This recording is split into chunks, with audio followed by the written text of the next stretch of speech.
Si je vous dis qu'on peut mourir d'un excès d'alcool, je pense qu'a priori, j'en choque pas beaucoup d'entre vous.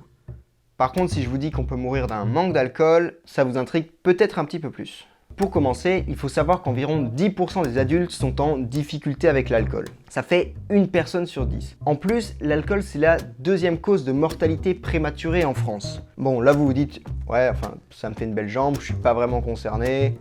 Et vous avez peut-être raison. Ou pas. On va reprendre un peu les bases. Médicalement, il y a plusieurs façons de consommer de l'alcool. Premièrement, on a le non-usage. Bon là, tout est dans le nom. Deuxièmement, l'usage simple d'alcool. Pour être dans cette catégorie, il faut respecter deux critères. Ne jamais boire plus de 4 verres par occasion. En tant qu'homme, ne pas boire plus de 21 verres par semaine. Et en tant que femme, ne pas boire plus de 14 verres par semaine. Je précise que un verre, c'est pas celui que ton pote Louis il te ramène à 4 h du matin quand vous jouez à la pyramide. Doucement, je l'ai peut-être un peu chargé.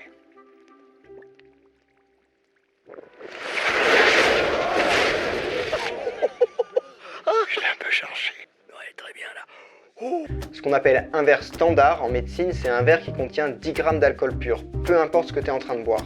C'est l'équivalent d'un demi de bière, 25 centilitres, de 10 centilitres de vin ou d'un shot de 3 centilitres d'alcool fort. Si tu as envie de calculer la taille d'un verre standard de ton rhum préféré, prépare-toi à mettre pause, le calcul s'affiche à l'écran.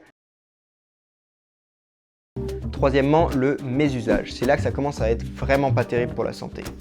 Dans le mésusage, il y a plusieurs catégories. L'usage à risque, c'est quand tu dépasses les critères de l'usage simple dont on vient de parler. C'est un usage sans complications sur le moment, mais qui pourrait en créer dans un futur plus ou moins proche. Par exemple, dans cette catégorie, il y a l'intoxication alcoolique aiguë, ce qui correspond médicalement à ce que tu te mets tous les vendredis soirs pour célébrer ta survie à une semaine complète de cours ou de boulot. Et bien à ce moment-là, tu es à risque de faire un accident de voiture, d'avoir un rapport sexuel non protégé, etc. Mais ça, on en reparlera dans une prochaine vidéo. Ensuite, l'usage nocif pour la santé.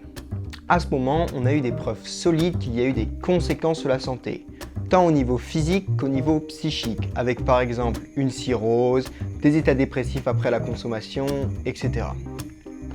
Pour rentrer dans cette catégorie, il ne faut pas boire une certaine quantité d'alcool, c'est pas ça qui compte, c'est les symptômes. Et puis le dernier niveau, c'est la dépendance. Là, impossible de se retenir de consommer, il y a une perte de contrôle totale de l'usage. Non, Bélix, pas toi, tu es tombé dedans quand tu étais petit. Non, Bélix, tu es tombé dans la marmite étant petit. Ah bah, on saura. Non Bélix, non. À ce niveau de consommation, s'il y a un arrêt de la consommation pendant quelques heures, la personne va faire ce qu'on appelle un syndrome de sevrage. Chez certaines personnes très dépendantes, ça peut même arriver le matin au réveil. Un syndrome de sevrage, vous en avez certainement tous déjà vu dans un film. Classiquement, la personne va avoir des tremblements, des vomissements, des sueurs, de l'anxiété. Il peut aussi y avoir des insomnies, des cauchemars, de la diarrhée, etc.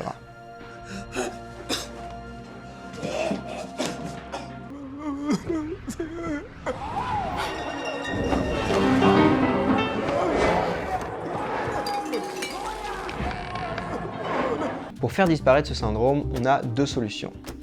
La personne peut soit boire de l'alcool, c'est pas franchement recommandé, soit utiliser une benzodiazépine, et c'est ce qu'on utilise comme traitement. Par contre, sans prise en charge correcte, le syndrome de sevrage peut se compliquer.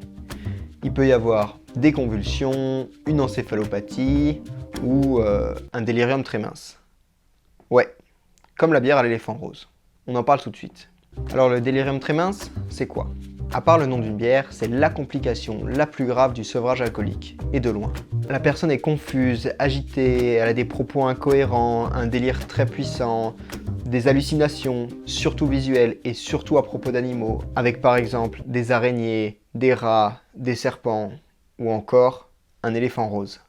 En parallèle, il peut y avoir de la fièvre, une déshydratation, des modifications d'attention, des troubles du rythme cardiaque, etc. Ça peut même aller jusqu'aux crises convulsives avec un risque vital.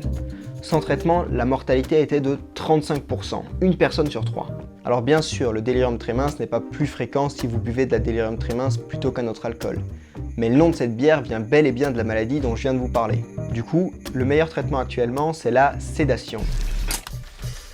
On donne un médicament, une benzodiazépine, jusqu'à ce que la personne soit inconsciente. En même temps, on réhydrate, on donne des vitamines, du glucose et on surveille bien le patient. Mais la meilleure solution, ça reste de surveiller sa consommation. Pour conclure, je vais pas vous dire de ne pas boire d'alcool, je sais très bien que vous le ferez pas, mais essayez de le faire avec modération. Dans la description, je vous ai mis le lien d'un petit test pour évaluer le niveau de risque de votre consommation d'alcool.